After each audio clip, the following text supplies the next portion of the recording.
नमस्कार दोस्तों, मेरा नाम है अम्बेडकर। आपका स्वागत है हमारे प्यारे चैनल अम्बेडकर सिंघानिया पर। दोस्तों, आप लोगों को बता दें कि सोनिया गांधी के वोटर लिस्ट केस में कोर्ट को मिला जवाब। वोटर लिस्ट नागरिकता सरकार के मामले क्रिमिनल कोर्ट का निजी शिकायत पर एक्शन लेना सही नहीं। सोनिया गांधी पर एफआईआर दर्ज किए जाने की मांग वाली याचिका पर सुनवाई 21 फरवरी को होगी। सोनिया गांधी ने नागरिकता से पहले वोटर लिस्ट में नाम जोड़ने के केस में अपना जवाब दाखिल किया है। शनिवार को राउज एवेन्यू कोर्ट को दिए गए जवाब में कहा कि उनके खिलाफ दायरा पुनर्विचार याचिका गलत और अनुमानित तथ्यों पर आधारित है। यह याचिका छोई ओछी राजनीतिक से प्रेरित और कानूनी प्रक्रिया का दुरुपयोग है। स्पेशल जज सीबीआई विशाल गोगे ने कोर्ट में वकील के जरिए दायर जवाब में सोनिया ने भारतीय नागरिकता हासिल करने से पहले वोटर लिस्ट में शामिल होने से जुड़ने आरोपों का खंडन किया। साथ ही पुनर्विचार याचिका को खारिज करने की मांग की। मामले की सुनवाई अब 21 फरवरी को होगी। सोनिया ने कोर्ट को दिए जवाब में क्या क्या कहा। शिकायतकर्ता ने ऑथोरिटिक रिकॉर्ड की जगह अनुमानों, मीडिया रिपोर्टरों और व्यक्तिगत अवधारणाओं के आधार पर लापरवाही से गंभीर आरोप लगाए हैं। आरोपों में किसी भी खास दस्तावेज को जाली या गलत साबित नहीं किया गया है और जरूरी विवरण की कमी है। सोनिया गांधी ने कोर्ट के सामने कहा कि नागरिकता से जुड़े मामले केंद्र सरकार के अधिकार क्षेत्र में आते हैं, जबकि वोटर लिस्ट तैयार करने और उसका रखरखाव चुनाव आयोग की जिम्मेदारी है। और फिर कहा कि नागरिकता से जुड़े मामले पूरी तरह केंद्र सरकार के अधिकार क्षेत्र में आते हैं। उसके बाद गांधी ने कहा कि मतदाता सूची,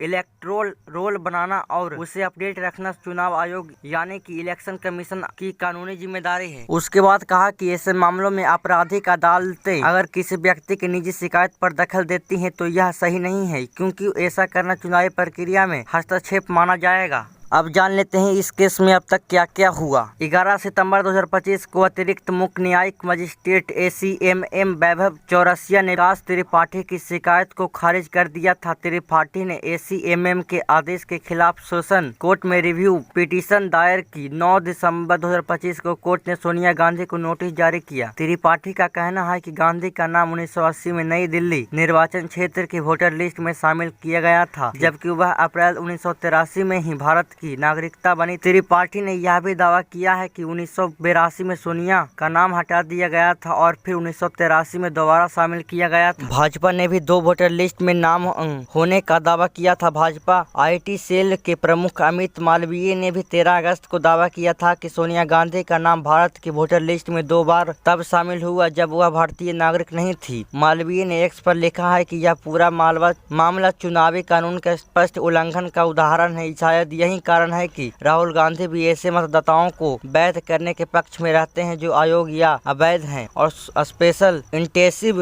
रिवीजन SIR का विरोध करते हैं। यहाँ पे आप लोग देख सकते हैं अमित मालवीय ने अपने एक्स अकाउंट पर सोनिया गांधी के बारे में कुछ लिखा है और एक दस्तावेज भी है। इसी के साथ दोस्तों आप लोगों को बता दें कि भाजपा की ऋतु तावड़ BMC महापौर पद का उम्मीदवार शिंदे गुट ने संजय घाड़ी को डिप्टी मेयर के लिए चुना। चुनाव 11 फरवरी को। यहाँ पे आप लोग ऋतु तावड़े का तस्वीर यहाँ पे आप लोग देख सकते हैं। 11 फरवरी को दोपहर 12 बजे मेयर का चुनाव होगा। मुंबई में मेयर और डिप्टी मेयर के चुनाव के लिए बीजेपी और शिवसेना ने अपने उम्मीदवारों का ऐलान कर दिया है। बीजेपी की ऋतु तावड़े ने शनिवार को महापौर पद के लिए नॉमिनेशन दाखिल किया, जबकि शिवसेना शिंदे गुट ने संजय घाड़ी को डिप्टी मेयर पद का उम्मीदवार बनाया है। तावड़े और घाड़ी ने अगर नगर निगम सचिवालय में नामांकन दाखिल किया। इस दौरान मंत्री मंगल प्रभात लोढ़ा समेत कई बड़े नेता मौजूद रहे। मेयर का चुनाव 11 फरवरी को दोपहर 12 बजे होना है। संभावना है कि शिवसेना ठाकुर गुट भी मेयर पद के लिए उम्मीदवार खड़ा कर सकता है। बीजेपी नेता अमित सावंत ने ऋतु तावड़े का नाम घोषित किया। तावड़े वार्ड 132 के पार्षद हैं।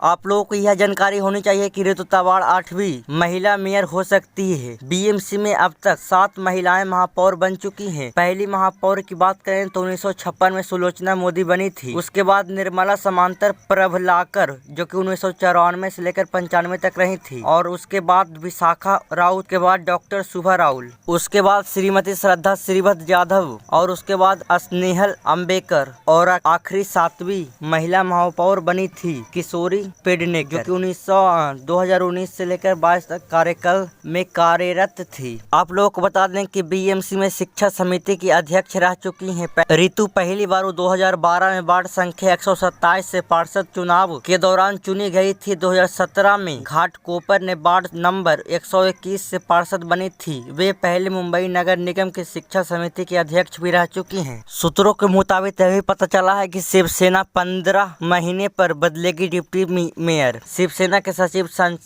संजय मोरे ने कहा है कि घाड़ी अगले 15 महीने तक डिप्टी मेयर के रूप में काम करेंगे। घाड़ी पहले शिवसेना यूबीटी के वरिष्ठ कॉपरेटर थे। बाद में उन्होंने एकनाथ शिंदे नेतृत्व वाली शिवसेना ज्वाइन की। शिवसेना ने डिप्टी मेयर का पद 4 हिस्सों में बांटकर 4 अलग अलग पार्षदों को मौका देने का फैसला किया है। यह कदम पार्टी के भीतर संतुलन बनाए रखने और वरिष्ठ नेताओं को मौका देने के लिए लिया गया। बीजेपी सबसे बड़ी पार्टी 227 सदस्यीय बीएमसी चुनाव में बीजेपी 89 सीटों के साथ सबसे बड़ी पार्टी है। बीजेपी को कुल 11,79,273 वोट, जो कि 21.58% मिले थे। बीजेपी के सभी विजेता उम्मीदवारों का कुल वोटर शेयर 45.22% रहा। उसके गठबंधन साथी शिवसेना शिंदे गुट ने 29 सीटें। बीएमसी चुनाव 2026 कुल सीटों की बात करें तो 227 कुल सीटों की संख्या है। उनमें से बहुमत 114 प्राप्त हुए हैं। भाजपा 89, शिवसेना 29,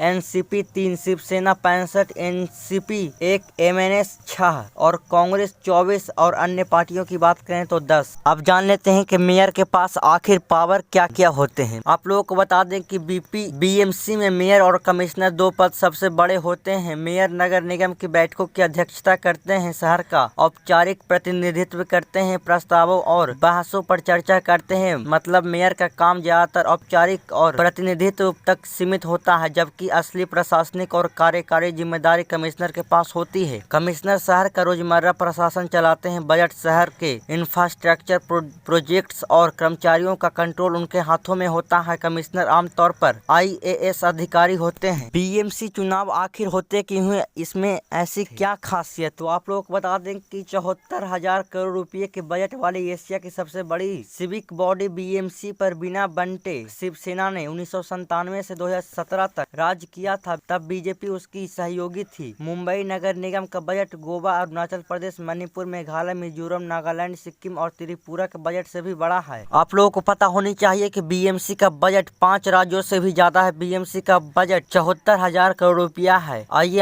हम लोग एक एक करके जान लेते हैं। पहला हिमाचल प्रदेश, जो कि 58,514 करोड़ इसकी बजट है। अरुणाचल प्रदेश की 39,842 करोड़ रुपया, त्रिपुरा 31,412, गोवा 28,162, सिक्किम की बात करें तो 16,000 करोड़ रुपया इसकी बजट है। यह बजट 2025-26 की है। तो दोस्तों आज के लिए बस इतना ही। धन्यवाद।